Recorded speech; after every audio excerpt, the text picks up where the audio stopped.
বুদ্ধদেব বসুর প্রবন্ধ উত্তর 40। আমি এখন আছি 30 আর 40-এর মাঝামাঝি জায়গায়। সেখান থেকে 30 যত দূরে 40ও প্রায় তাই। অবস্থাটাকে বলা যেতে পারে পৌরত্বের শৈশব। আমার জীবনে যৌবন যখন সদ্যজাত, সেই রঙিন বছরগুলিতে 30-এর ধূসর দিগন্ত একটা অস্পষ্ট বিভীষিকার মতো বোধ হতো। ইংরেজ রোমান্টিক কবিদের উদাহরণে উৎসাহিত হয়ে মনে মনে এও প্রার্থনা করেছি যে ওই শোচনীয় পরিণাম আসন্ন হবার পূর্বেই আমার জীবনের যেন অবসান হয়। খেয়ালি নিয়তি আমার সে প্রার্থনা মঞ্জুর করেনি, ভাগ্যিস করেনি। আমাদের যে বয়স বাড়ছে তার অনুভূতি নিজের মধ্যে অনেক সময় স্পষ্ট হয় না। এই দেহটাকে অনেক দিন ধরে ভোগ করার মাসুল স্বরূপ মৃত্যুর নানা অগ্রদূত যতদিন না জানানি দিতে শুরু করে ততদিন বয়োবৃদ্ধির অনস্বীকার্য ঘটনাকে প্রায় ভুলেই থাকি। বিশেষ করে জীবনের মধ্যবয়সে চারিদিকে কর্মের তরঙ্গ যখন উদ্বেল, তখন সেদিকে মনোযোগ দেবার অবকাশ থাকে না। পৃথিবীর সূর্য পরিক্রমণের একটি অনভিপ্রেত কিন্তু নিশ্চিত ফল এই যে আমার জন্মের তারিখটি প্রতি বছরেই ঘুরে ঘুরে একবার এসে হাজির হবে, কিন্তু তার সম্বন্ধে বালকের আগ্রহ কিংবা চিরযৌবন লুব্ধা বিগত যৌবনার উৎকণ্ঠা কোনোটাই অনুভব করি না। জড়িয়ে ধরার মতো ক্ষণিকের প্রণয়ী অতিথিও নয়, এড়িয়ে যাবার মতো ভয়ঙ্করও নয়। সে যেন কোনো বাল্যবন্ধু। 25 বছর আগে যার সঙ্গে খুব ভাব ছিল, কিন্তু অধুনা যার সঙ্গে যোগসূত্র গেছে ছিন্ন হয়ে।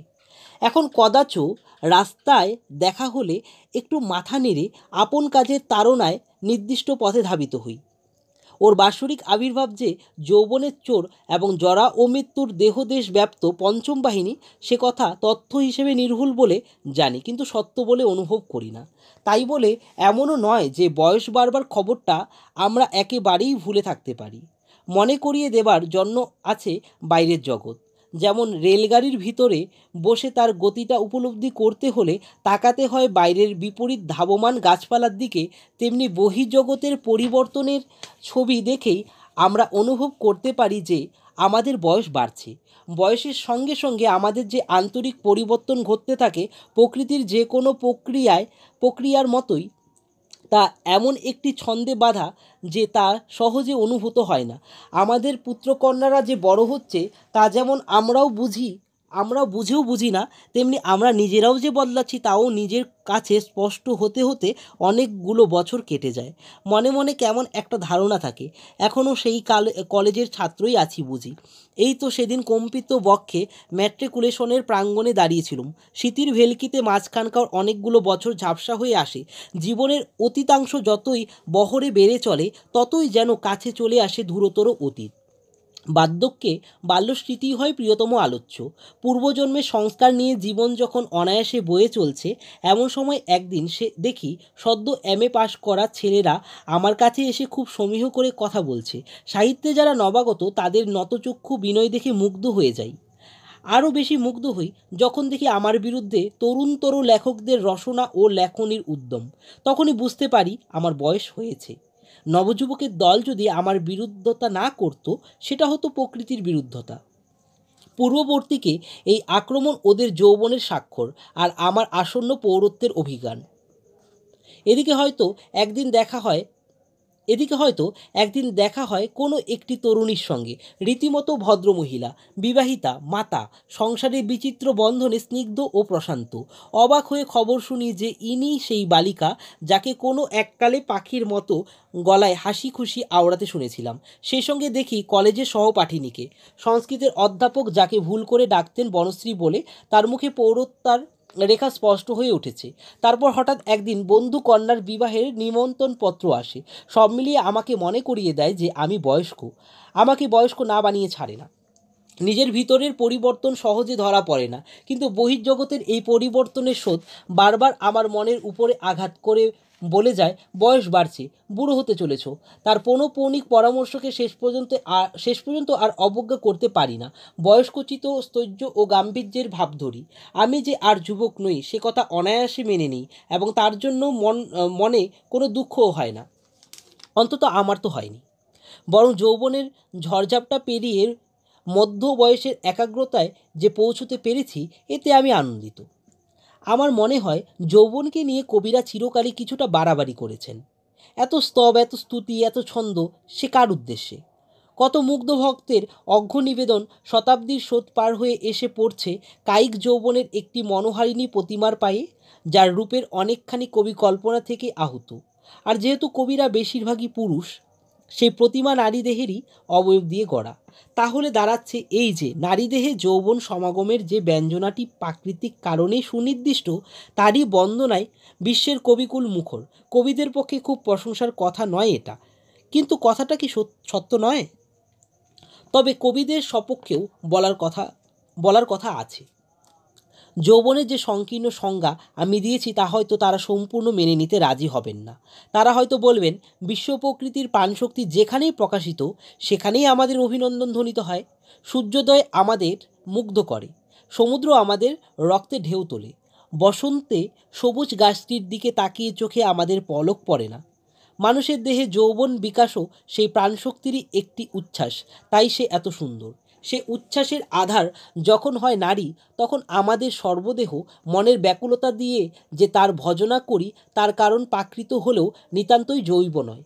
কোনো বিশেষ একটি মেয়ের দেহে যৌবনের আবির্ভাব একটা জীবন তত্ত্বঘটিত তত্ত্ব মাত্র, তা নিয়ে বিস্মিত বা উল্লসিত হবার কিছু নেই। কিন্তু বাসনায় যে বিপুল আলোড়ন সে নিজের অজান্তেই তার চারিদিকে বিকীর্ণ করে, সে মোহ সে ছড়ায়, যে মোহ সে ছড়ায়, যে স্বপ্নে সে জড়ায়, তারই বন্দনা যুগে যুগে যদি আমরা না করি, তবে আমরা কবি কিসের? যৌবনের ক্ষয় আছে, কিন্তু সেই মোহ তো চিরন্তন। সেই মোহই আমাদের অনন্ত যৌবনা উর্বশী। কবিদের কথা মেনে নিয়েও বলা যায় যে পৃথিবীর কাব্যে নিতান্ত শারীরিক যৌবনের বন্দনার পরিমাণও বড় কম নয়। বিশেষত কবিরা নিজেরা যখন সদ্য যৌবনাপন্ন, সেই সময়টায় যৌবনের তত্ত্বকেই সত্যরূপে চিত্রিত করার ঝোঁক প্রবল হয়ে ওঠে। শেক্সপিয়র কাঁচা বয়সে ভিনাস অ্যান্ড অ্যাডনিস লিখেছিলেন। যৌবনই প্রাণী জীবনের শ্রেষ্ঠ সার্থকতার সময়। এই ধারণাটি নানা ভাষার কাব্যে বারবার ফিরে ফিরে এসেছে। পৌরত্বের কাছাকাছি এসে হারানো যৌবনের জন্য বিলাপ করেছেন অনেক কবি।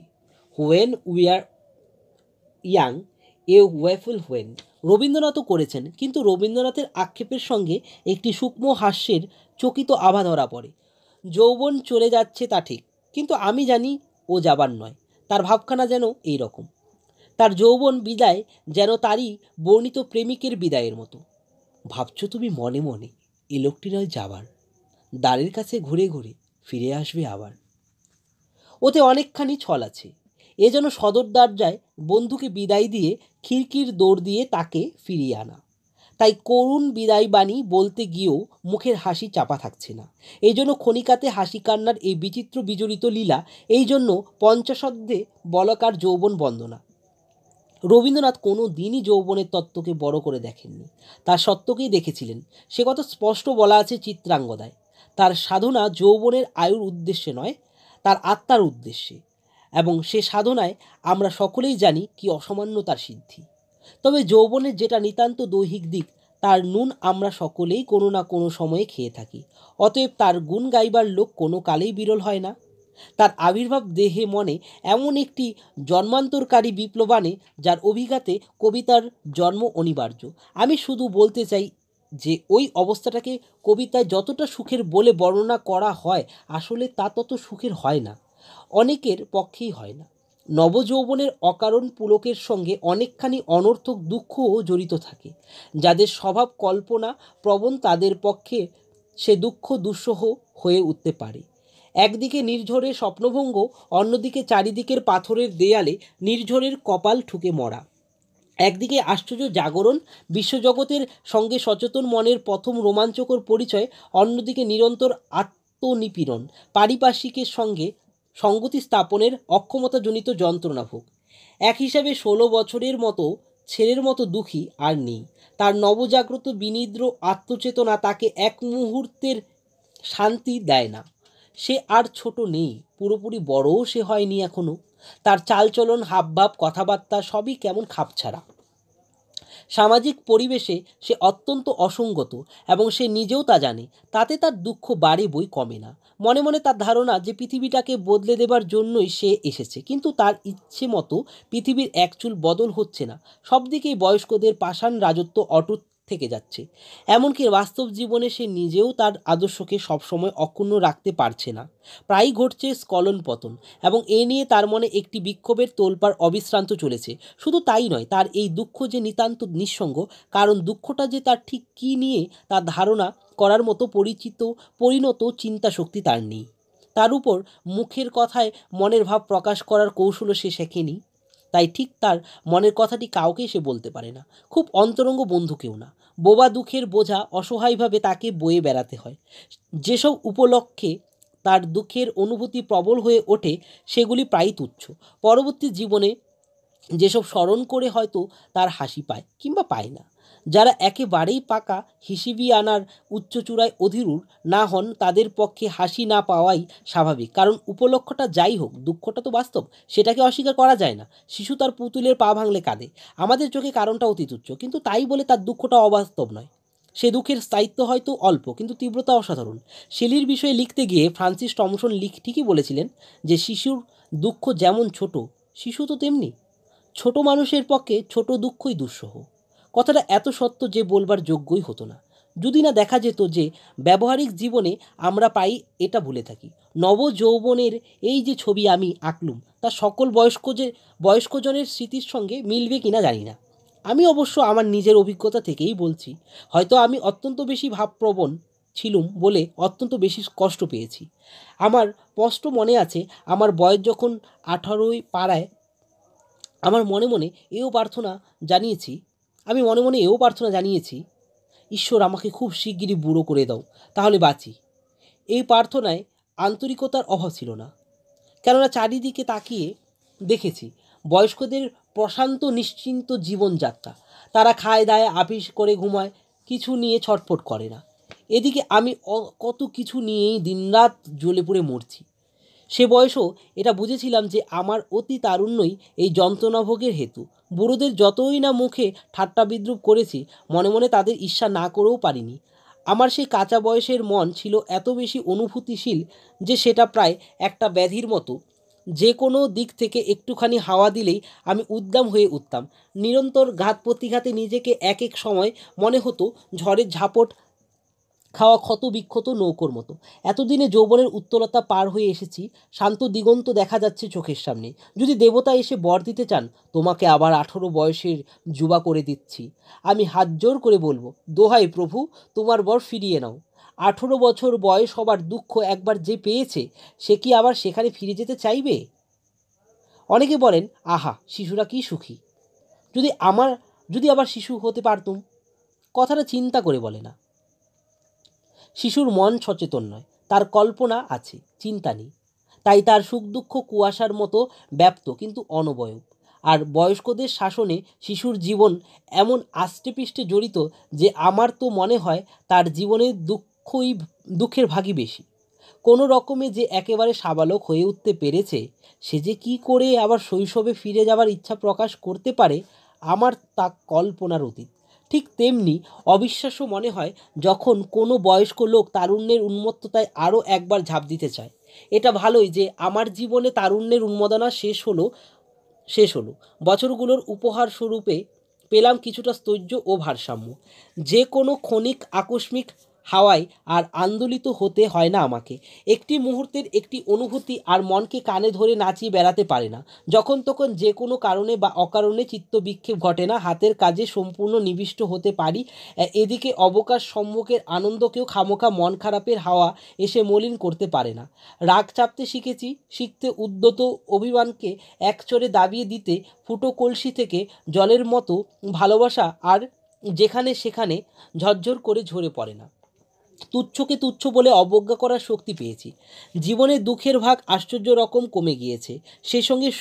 সেই সঙ্গে সুখও কমেছে কি না? তো আমার বিশ্বাস জীবনের শ্রেষ্ঠ সময় যৌবন নয়, জীবনের মাঝামাঝি অবস্থাটাই সবচেয়ে ভালো। আমি নিজে আপাতত ওই অবস্থায় এসে পড়েছি বলেই যে তার প্রতি পক্ষপাত প্রকাশ করেছি তা নয়। শুনতে পাই বর্তমানকে অবজ্ঞা করে অতীতের অতিরঞ্জিত স্থাবকতা করাই মনুষ্য স্বভাব। তার উপরে জীবন যখন মধ্যদিনে, তখন ভোরবেলার সোনালি আলোর জন্য দীর্ঘশ্বাস ফেলাই সাহিত্যের ঐতিহ্য সঙ্গত। কিন্তু আসলে হয়তো এই সময়টাতেই জীবন হয় সবচেয়ে উপভোগ্য। অন্তত আমার তো তাই বোধ